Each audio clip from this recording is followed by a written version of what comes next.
Bonjour et bienvenue à l'atelier, je suis ravie de vous retrouver pour une nouvelle vidéo et on poursuit donc la ronde des origamis et aujourd'hui je vais vous proposer quelque chose de ultra pratique puisque c'est un sac à cadeau origami textile, ça va de soi et vous allez pouvoir le réaliser bien entendu au format que vous souhaitez. Et le projet d'aujourd'hui va vous permettre aussi de faire preuve de créativité puisque vous allez pouvoir utiliser tous les matériaux que vous souhaitez pour réaliser les sangles. Dans celui que j'ai à ma droite, j'ai utilisé un tricotin. Dans celui que j'ai à ma gauche, j'ai utilisé les restes de cordons parce que je fais actuellement du macramé. Et tous ces petits cordons qu'il me reste, eh bien, je les transformés en sangles dans mon petit sac à cadeau. Alors, en fonction du format, vous allez obtenir quelque chose de plus ou moins grand. Celui que j'ai sur ma droite, eh bien, il est fait avec un carré magique de 50 par 50 et celui que j'ai sur ma gauche, avec un carré magique de 30 par 30. En fonction du carré magique de base, vous allez obtenir un format plus ou moins grand. Alors celui de 50 par 50 est vraiment très grand, hein, donc on peut y ranger pas mal de petits cadeaux pour toutes les occasions, les baptêmes, vous pouvez y glisser tout ce que vous voulez. Et bien entendu, plus votre carré magique sera grand, plus vous aurez un sac cadeau plus grand, ça va de soi. À vous de faire votre choix. Et maintenant, il ne me reste plus qu'à préparer tout mon petit matériel et je reviens de suite. Me voici avec le projet entre les mains, alors c'est vraiment trop mignon. Franchement, vous allez voir que vous faites ça en un tour de main. Hein. Ça va être très rapide. Je crois que c'est le projet le plus rapide. Un des projets. Donc vraiment le plus rapide à réaliser avec un carré magique. Après, vous l'agrémenterez bien entendu des sangles que vous voulez. Je vous donnerai juste quelques petites astuces. Mais regardez, c'est vraiment très joli. Et puis, comme on l'a tellement bien repassé, bah, il se ferme tout seul. Vous pourriez éventuellement mettre un snap ici. Pourquoi pas? Donc c'est peut-être ce que je vais faire, parce que comme ça le maintiendra fermé. Donc on peut mettre un petit snap ici. Et puis vous voyez que là, en l'occurrence, j'ai utilisé de la corde à macramé, tout simplement. Comme vous pouvez le voir, j'ai beaucoup de restes de macramé, de corde. Eh bien parce que je fais actuellement beaucoup de macramé. Alors j'ai déjà fait un sac, j'ai déjà fait 3 suspensions murales et j'en ai entamé 2 autres. Donc vous voyez que... Et un autre sac, soit dit en passant. Donc je vous montrerai tout ça à l'occasion. Comme ça pourra peut-être vous donner envie parce que le macramé, bah, je me suis aperçu que c'est un bon anti-stress et c'est quelque chose de super. Vraiment facile à faire. Vous connaissez 5 nœuds de base et le tour est joué et vous obtenez quelque chose de super sympa. Là en l'occurrence, vous voyez, eh bien ça m'a permis de faire donc les sangles que vous voyez ici tressées. Alors pour faire ce genre de sangles, hein, c'est très simple. Hein, vous allez prendre 3 cordes. Hein, donc là, je ne vais même pas les prendre identiques. Hein, je vais en prendre 3. Je vais en prendre peut-être des moins longues. Vous voyez, ça sert. Hein, donc je ne les ai pas jetés, tous ces restes. Parce que ça me permet de faire des sangles, de faire des tas de choses. Et on ne jette rien dans l'atelier. Vous voyez, j'ai commencé par faire tout simplement un nœud. Puis ensuite, j'ai fait une natte. Hein. Hop, hop. Hein, donc c'est une des bases déjà du macramé. Ça permet de faire des belles finitions. Et hop, hop, hop. Puis après, je suis arrivée au bout. J'ai refait un nœud dans la sangle. Vous voyez, pour le terminer. Et je suis venue juste coudre. Donc ces parties-là, je ne vais pas vous les montrer parce que c'est quelque chose de vraiment très simple. Hein, donc vous voyez, vous continuez. Et puis bien entendu, je vous ai donné dans le patron toutes les longueurs des sangles. Donc je vous montrerai ça tout à l'heure en détail. Je vous montre celui-ci. Alors celui-ci, bah, c'est simple. Hein. J'ai fait une corde avec un tricotin. Alors j'ai pris les petits tricotins automatiques. Alors vous avez celui de chez Prime. Hein, donc je vous mettrai tout ça en lien. Je ne vais pas vous faire une vidéo sur le tricotin. Je pense que tout le monde sait utiliser un tricotin ou automatique ou manuel. À vous de voir si vous prenez ce que vous avez, bien entendu. Mais ça vous permet de faire des petites sangles, tout simplement. Donc vous voyez, quand ben moi, j'ai pas forcément tout le matériel dans l'atelier. Eh bien, je fais des sangles avec ce que j'ai. Hein. Donc un peu d'ingéniosité et puis le tour est joué. Alors pour les sangles d'aujourd'hui, je les ai déjà préparées, tout simplement. Et puis vous avez déjà un cours complet où je vous montre comment faire... donc des lanières en tricotin. C'était l'ange que j'avais fait de la Saint-Valentin. Alors ça remonte à pas mal de temps. C'est une de mes premières vidéos. Donc je vous mets cette vidéo en lien. Où on avait fait aussi des pompons en forme de cœur. Je vous avais montré des tas de petites astuces. Comment faire justement donc ce genre de cordon en tricotin. Mais vous pouvez aussi remplacer par du satin, du ruban. Vous pouvez les fabriquer. Donc avec du tissu tout simplement, vous pouvez faire ce que vous voulez, bien entendu. Donc là, c'était pour la petite alternative pour les sangles. Et je ne reviendrai pas dessus, juste je vous donnerai la longueur, bien entendu, des sangles, puisque je vous l'ai inscrit dans le patron. Alors, on va commencer par le corps du sac, parce que c'est le cours d'aujourd'hui, c'est l'essentiel. Hein. Donc, il va falloir déterminer quel sac vous souhaitez. Donc, je vous recommande toujours de faire un gabarit papier. Donc, ainsi, en faisant le gabarit papier, vous saurez le résultat final de votre sac. Puisque là, vous voyez, en fait, ça se détermine comme ça, hein, tout simplement. Hein. Donc après, dans celui-ci, je n'ai pas mis les petites ailettes à l'intérieur. Mais si vous regardez bien, donc là, je crois que j'avais fait un 20 par 20. Donc, c'est vous dire que vous pouvez vraiment descendre très bas pour le sac. Vous pouvez faire un sac 20 par 20. Hein. Vous voyez? Donc là, je ne l'ai pas fait, le 30 par 36, je l'ai fait. Vous voyez? Vous aurez le schéma final de votre petit sac. Donc, faites-le comme ça. Vous saurez vraiment ce que vous obtiendrez avant de passer au projet de tissu. Puisque le tissu, comme vous savez, ça coûte relativement cher. Et ça vous permet d'économiser. Et ainsi, vous aurez le résultat final de votre sac. Alors là, je vais pas vous le faire, mais je vais juste le mettre comme ça. Parce que ça, c'est le... Et mon sac, il correspond. Vous voyez là? Ça correspond exactement à mon petit sac tissu. Donc voilà, ça, parce que c'était le 30 par 30 celui-ci. Donc faites comme moi, faites des petits papiers. Donc là, je ne l'avais pas fait pour le 50 par 50. Mais voilà, vous voyez, la contenance, c'est une très très belle contenance. Hein. Là, en l'occurrence, vous pouvez mettre pas mal de petits cadeaux. Donc, on a toujours des parfums à offrir ou des lotions, des soins de beauté. Voilà, vous pouvez très bien offrir, pourquoi pas, du fil et puis le mettre à l'intérieur. Ça fait toujours plaisir aux petites couturières si vous en avez dans votre entourage. Mais pensez aux petits papiers. Là, en l'occurrence, je vous recommande de le faire. Ainsi, vous saurez. Alors, la première chose à faire, c'est un carré magique. Alors, le carré magique, hein, je vais passer outre, hein. Le carré magique, maintenant vous le connaissez.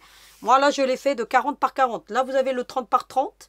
Et là vous avez le 50 par 50. Alors je me suis arrêtée au 50 par 50. Mais imaginez 60 par 60, vous obtiendrez quelque chose de plus grand. 70 par 70 pour un enfant si vous voulez mettre des vêtements. Vous voyez, vous pouvez vous en servir même voilà, pour mettre vos petits trésors à vous aussi. Hein, parce qu'il est super sympa ce petit sac, hein, soit dit en passant. Donc voilà, on peut s'en servir aussi pour un usage personnel.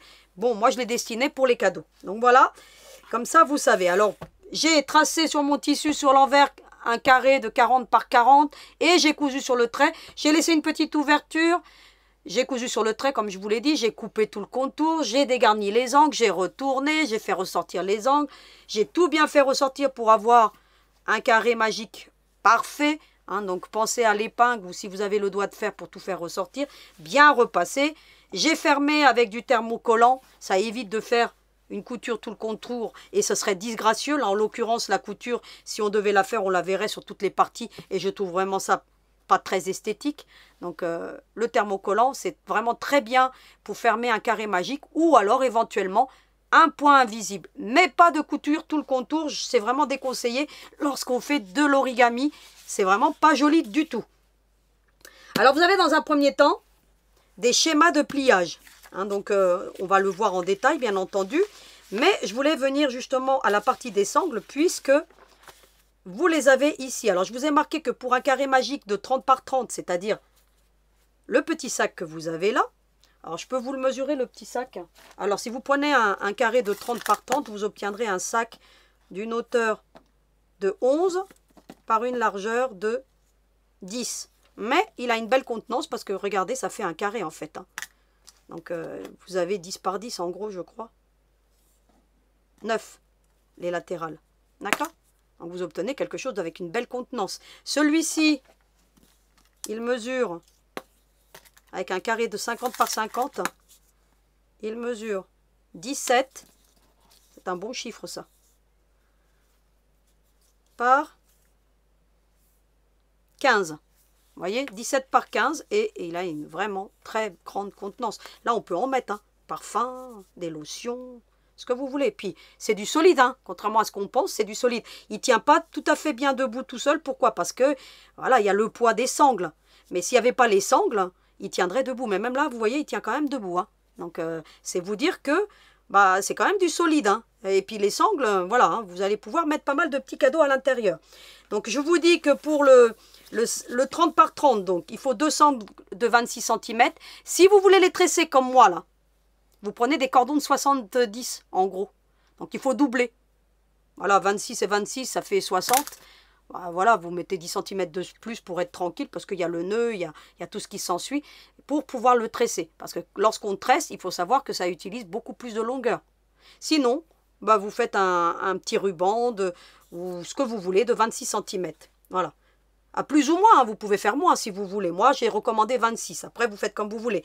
Pour le 40 par 40, je vais prendre certainement 46 cm. Donc, je vais l'évaluer en cours de vidéo. Parce que je vais l'ajuster certainement. Mais pour le carré magique de 50 par 50, j'ai pris deux sangles de 56. Voilà. Et c'est ce que je vous dis. Hein, prévoir plus de longueur si vous voulez tresser. D'accord? Multiplier par 2 éventuellement. Donc, je vous dis, hein, vous pouvez prendre du tissu, du ruban, du cordon, du raffia, du tricotin, ce que vous voulez pour les sangles. Ensuite, je vous dis ce qu'il faut en fourniture. Hein. Vous pouvez éventuellement prévoir des snaps. Alors, je ne l'ai pas marqué dans le patron, mais pourquoi pas le rajouter. Et j'en mettrai certainement, parce que ça permet de fermer des options. Hein. Ça va de soi, c'est une option. Ça permet de fermer le petit sac éventuellement. Voilà. Mais voilà, c'est vraiment facultatif. Et puis, je vous mets tout le matériel dont vous avez besoin.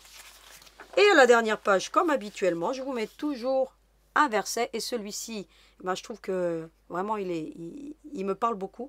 Un espoir différé rend le cœur malade. Mais un désir accompli est un arbre de vie.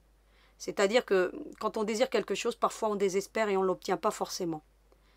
Mais il faut garder toujours à l'objectif que on finit toujours par accomplir si on le souhaite et si on a une force de caractère suffisante, on finit toujours par obtenir ce qu'on veut. Donc ayez toujours cette force de pouvoir vivre vos rêves et d'aller jusqu'au bout, de ne jamais rien lâcher et surtout de persévérer. Donc voilà, moi la vie m'a appris qu'il ne faut jamais baisser les bras, il faut toujours se relever et quand on se relève, on est toujours plus fort. Donc voilà pour cette petite leçon de vie. Et maintenant, on va poursuivre le cours et on va se concentrer, bien entendu, sur l'objet de ce cours qui est le pliage origami, un pliage très facile. Et bien entendu, ce que je vais faire sur le tissu, faites-le en amont sur le papier. La première chose à faire, et vous l'avez dans le schéma numéro 1, vous avez le carré magique. Alors, je ne sais pas si vous avez remarqué, tous mes patrons actuellement sont très fleuris. Alors, pourquoi? Parce que j'aime les fleurs. Et dans mon jardin, j'ai une multitude et une variété de fleurs. Donc, je sais que c'est du travail, hein, le jardin, mais moi, j'aime les fleurs. Donc, il y a du lilas, il y a des roses, j'ai des arômes, j'ai des dahlias, j'ai des glaïeuls et j'en passe. Donc, voilà. Et une dominante de rose. Et la rose est ma fleur préférée, suivie du lilas et ensuite du dahlia. Donc, c'est pourquoi j'ai donc mis mes patrons donc, assez fleuris pour que vous en faire profiter un petit peu parce que on n'a pas tout un jardin. Et moi, je suis quand même privilégiée, je suis quand même contente, même si je n'ai pas un grand jardin. Ça me permet quand même d'avoir des petites fleurs. Donc voilà, c'est pourquoi j'ai voulu fleurir mes patrons. Alors la première chose à faire, c'est que vous allez le plier en deux comme ça. Et je vous recommande de prendre une petite pince pour que ça vous aide à le maintenir, surtout quand vous faites un grand comme ça. Vous voyez? Comme ça. Hein? Eh bien ça vous le maintient bien en place et vous allez pouvoir foncer la diagonale. Alors une petite chose que je voulais vous dire, moi j'ai utilisé le même tissu pour mon carré magique. Parce que bon, j'ai du tissu, voilà, ça c'est, voilà, c'est un drap que j'ai jamais utilisé. J'ai acheté des parures de drap et malheureusement, il n'y a pas de drap housse. Et moi, j'ai pas envie de le fabriquer parce qu'il faut calculer, il faut mettre. J'ai préféré racheter un drap housse et j'ai récupéré le tissu parce que comme c'est du tissu coton et qu'il est très joli en plus, hein, donc tout cela, hein, donc c'était d'une parure de drap et c'est du coton et il est de très belle qualité. Je me suis dit, bah, je vais le récupérer et puis je vais les utiliser dans l'atelier et ça me permet de faire des choses avec de la récup. De la récup neuve, mais de la récup tout de même. Donc voilà. Donc vous pouvez bien entendu utiliser deux couleurs. Hein. Donc moi j'ai utilisé la même. Hein. Voilà, à l'intérieur, il aurait eu une autre couleur. Bon, là, moi je suis restée vraiment très basique, mais ça va de soi que vous faites votre carré magique avec deux imprimés différents. Et essayez de prendre tout de même des imprimés qui n'ont pas de sens du motif pour que vous puissiez avoir quelque chose d'homogène et que vous ne vous retrouviez pas avec des motifs dans un sens à l'envers. Donc voilà, donc j'en ai profité pour bien marquer le pli. C'est très important en origami textile de toujours bien marquer les plis. Ensuite, vous allez emmener une pointe comme ça au milieu. Ensuite, ce que vous allez faire, vous allez bien marquer. Alors je vais vous le rajouter ce schéma, vous voyez, le 3 là. qu'on est en train de faire. Comme ça, vous saurez ce que je suis en train de faire. Alors, bien entendu, je ne peux pas vous mettre tous les schémas dans le patron, mais bon, ça vous donnera déjà une petite alternative parce que certains, eh bien, il va falloir que vous regardiez et c'est impossible de le traduire en schéma. Donc, voilà. Donc, mais celui-ci, je peux vous le mettre quand même. Donc, je mettrai le numéro 3 et puis je modifierai les autres schémas ensuite. Donc, je marque bien le pli. Vous voyez hein, ce que j'ai fait, hein? Regardez. J'ai pris la pointe ici et je suis venue la mettre au sommet de mon triangle. Je vais ensuite retourner sur l'envers mon ouvrage et je vais prendre l'autre pointe et je l'emmène également au sommet. Alors, je fais en sorte que tout vienne bien se plaquer. Hein. Voilà. Hop, zou. Zou. Et je viens bien marquer le pli également. Donc, je n'ai plus besoin. Alors, si ça dépasse légèrement, c'est pas gênant, puisque de toute façon, cette pointe, on va la rentrer ensuite à l'intérieur. Mais on essaye d'être le plus aligné possible. Et ce qu'il y a de très important, c'est de bien marquer les plis. Pourquoi? Parce que ça permettra d'avoir quelque chose comme ici qui vient et qui se ferme tout seul. Voilà. Marquez bien les plis. Ainsi, vous serez tranquille pour la suite des événements. Donc, vous avez vu ce que j'ai fait. Hein. J'ai pris une pointe, je l'ai emmenée au sommet. Et de l'autre côté, j'ai fait la même chose. Une pointe et je l'emmène au sommet. Ensuite, je vais ouvrir au milieu comme ceci. Voyez? Je prends le milieu, je tiens bien les deux pointes. Je vous montre. Là, là. Et j'ouvre mon ouvrage. Comme ceci. Et je viens et je marque les plis.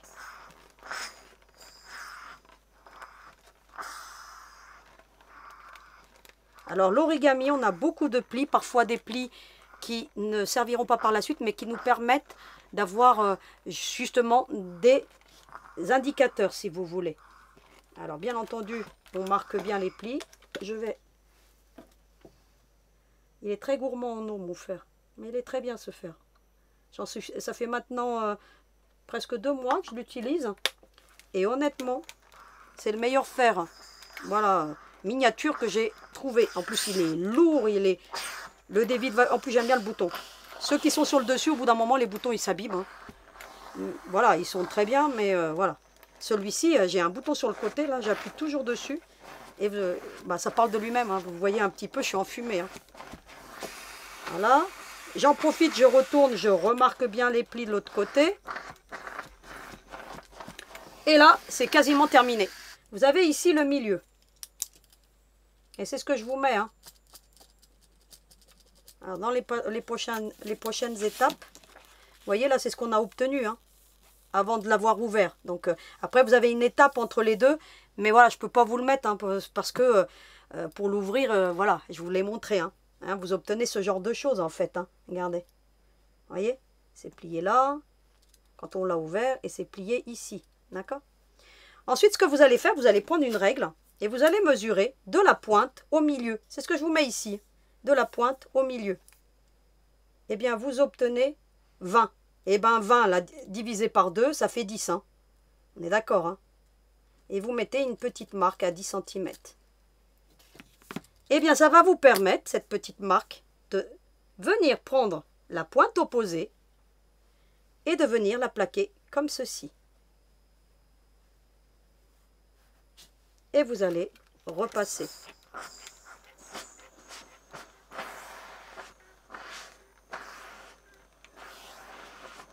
Voilà. Hop. Zou. Et vous insistez bien.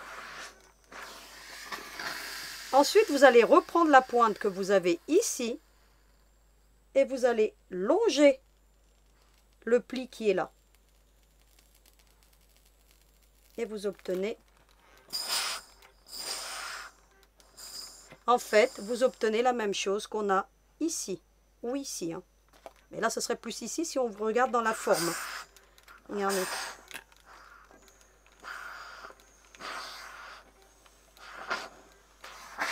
Vous allez ensuite retourner votre ouvrage et vous allez faire l'autre.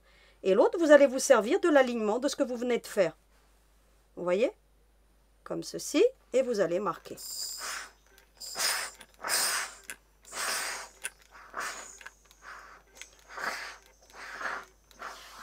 Et le même principe, vous allez emmener cette pointe-ci. Toujours vers le bord.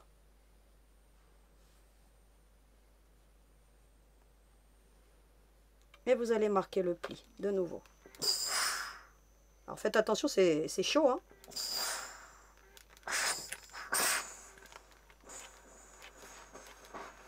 Hop, on insiste bien, hein. Plus vos plis seront bien marqués, plus vous aurez un plus beau résultat. Pour faire l'autre côté, vous allez déplier comme ceci. Vous voyez là, vous prenez toutes les couches, hein, si vous voulez. Et vous allez déplier comme ça. Et vous allez prendre l'autre.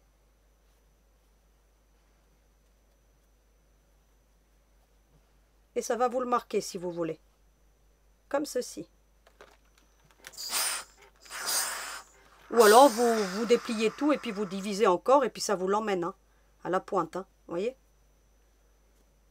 Voilà. Vous divisez là et puis vous ramenez à la pointe si vous voulez. Faites comme vous voulez. Voilà. Pareil. Vous allez déplier comme ceci. Très joli ce coloris. Hein. Et vous allez bien insister. Si vous n'êtes pas tout à fait en face, c'est pas gênant. Hein. De toute façon, vous allez voir qu'on obtient un très beau résultat tout de même. Hop. Vous voyez, parce que ça bouge hein, des fois. Hein.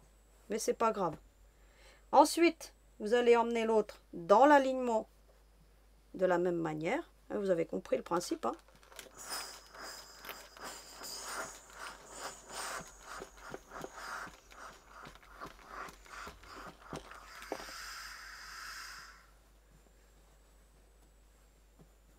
Et vous allez de nouveau mettre tout en alignement, comme ceci. Et puis là, vous allez vous amuser avec le fer, vous allez vraiment insister. Voilà ce qu'on obtient. Il est quasiment terminé. Qu'est-ce qu'il nous reste à faire ensuite? Eh bien, à basculer les pointes que vous avez là vers l'intérieur. Et bien, comment je fais ça? Je prends le petit sac, je déplie. Vous voyez la pointe qui est là? Eh bien, je la glisse à l'intérieur du sac, tout simplement. Comme ceci. Je la glisse vraiment bien à l'intérieur. Je mets 2 petites pinces. Je prends la suivante, je fais la même chose. Je glisse à l'intérieur. Là, c'est vraiment de l'origami pur. Hein. Vous pourriez les faire en papier, hein, si vous voulez. Hein. Si vous ne voulez pas vous amuser à les faire en tissu, vous pouvez faire la même chose avec du papier cartonné. Hein. Donc voilà, ça sera moins joli, mais c'est faisable. Donc pour celles qui ne veulent pas le faire en tissu. Et bien entendu, hop, les deux autres, vous voyez, hein, je déplie. Hein. Je le glisse à l'intérieur du sac. Hop. Je mets 2 petites pinces. Il est terminé. Hein. Donc voilà, hein, maintenant le reste c'est poser les sangles, hein, c'est tout. Hein. Donc pour poser les sangles, vous le ferez très bien sans moi, puisque c'est quelque chose que je vais maintenant aller faire hors caméra.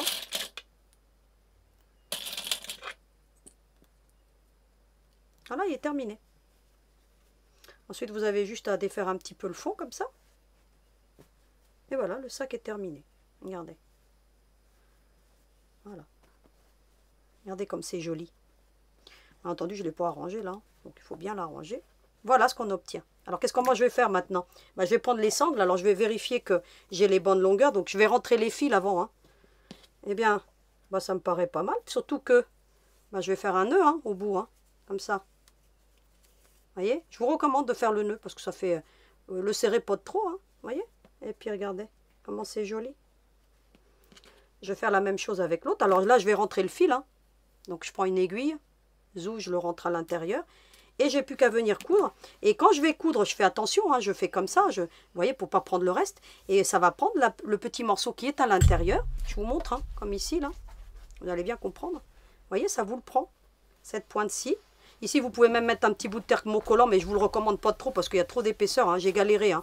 Donc ça suffit, hein, la petite couture, ça le maintient. Hein. Vous avez ici, vous voyez, la pointe, elle n'a pas été thermocollée. Vraiment, la petite couture, eh bien, ça maintient tout. Vous prenez, bien entendu, un fileton sur ton. Donc, moi, là, j'ai pris du blanc parce que j'ai du blanc dans mon imprimé.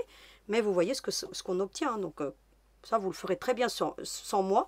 Vous ferez bien attention de bien tout prendre et de ne pas prendre l'autre côté surtout. Hein. Quand vous mettrez le sac, vous le mettrez comme ça. Hein. Vous voyez? Hop, la sangle comme ça. Et puis, vous allez coudre. Vous faites plusieurs allers-retours hein, avec votre machine à coudre. Hein, plusieurs marches arrière. Hein. Touc, touc, touc, touc. Et puis, voilà. Et puis, avec un ton sur ton, on ne voit quasiment pas la couture. Et puis, le petit nœud qui agrémente. Et vous obtenez un super beau résultat. Je vais aller faire maintenant toutes ces étapes hors caméra. Puis, je vous montre le résultat terminé de ce petit sac que je viens de réaliser devant vous. Alors, à tout de suite. Me revoici avec tous les sacs devant vous et celui que j'ai terminé. Donc, comme je vous montre, alors j'ai mis des petits snaps hein, dans tous les sacs. Je trouve que ça fait bien. Ça les permet de les tenir fermés. Et puis, comme ça, bah, ce qu'on met à l'intérieur, ça reste bien en place. Hein. Alors, vous voyez, hein, rien de plus simple. Hein. Je l'ai mis à cet endroit-là. Hop, pareil pour le petit. Alors, hop, j'ai mis un petit présentoir pour le petit. Vous voyez? Alors, je ne les ai pas encore bien travaillés. Il faut les travailler, les pressions. Voilà ce que ça donne. Hein. J'aime bien avec la pression. Hein. Donc, je vous mettrai bien entendu en lien tout le matériel. Hein. La pince Vario, les snaps, comme ça, vous avez la totale. Vous ferez, bien entendu, les sangles comme vous le souhaitez. Hein. Donc, là, j'ai mis aussi une pression. Vous voyez, une belle contenance, hein, ce petit 40 par 40. Hein. On peut mettre pas mal de choses à l'intérieur, hein, quand même. Hein. Et puis, comme c'est doublé donc avec le carré magique, donc on obtient quand même quelque chose d'assez solide. Et je vais quand même vous le mesurer, parce que comme ça, vous aurez un petit topo de ce que vous allez obtenir lorsque vous le faites. 15 de haut par environ hein, 13 de large. Donc, vous voyez. Et puis, une belle contenance, ça va de soi. Hein. Voilà. Regardez. Voilà. Et c'est super joli. Franchement, je le kiffe, moi, ce petit sac cadeau. Et puis, comme moi, j'aime bien faire plein de petits cadeaux à mon entourage, bien comme ça, je ne serai jamais à court. Je pourrais toujours avoir un petit emballage super sympa, plutôt que de les faire en carton. Parce que je fais beaucoup de carterie, moi. Donc là, en l'occurrence, ben, j'en ai déjà 3 d'avance. Comme ça, je vais pouvoir faire des petits cadeaux à mon entourage. Donc, à vous de maintenant faire le vôtre. Et je suis sûre que vous allez prendre énormément de plaisir. Et ça va faire des ravages autour de vous. Ah, je pense aussi aux couturières qui font voilà, beaucoup de cadeaux pour leurs clients, leurs clientes. Ben, comme ça, vous allez pouvoir mettre à l'intérieur vos fabrications en mettant un petit tag. Je vous ai déjà montré comment on faisait des tags. Hein. Je vous mets la vidéo en lien. Hein. Donc, regardez là cette vidéo. Apprendre à faire des tags maison, fabrication maison. Avec ce genre de petit sac, vous l'accrochez là, le petit tag. Hein. Un petit tag chiffon bonheur, pourquoi pas. Et puis, on obtient quelque chose de super sympa. Donc, j'ai terminé le cours d'aujourd'hui. Je vous retrouve pour le petit mot de la fin. Alors, à tout de suite. J'ai terminé le cours d'aujourd'hui et on a réalisé un super sac cadeau. Ou sac fourre-tout, comme vous voulez. Vous en trouverez un super usage. Moi, voilà, sac cadeau, parce que je trouve que faire plaisir, c'est le but de toutes les couturières et de tous les couturiers, ça va de soi. Je vous retrouve la semaine prochaine avec un nouveau projet. Et en attendant, vous n'oubliez pas, hein, à vos aiguilles.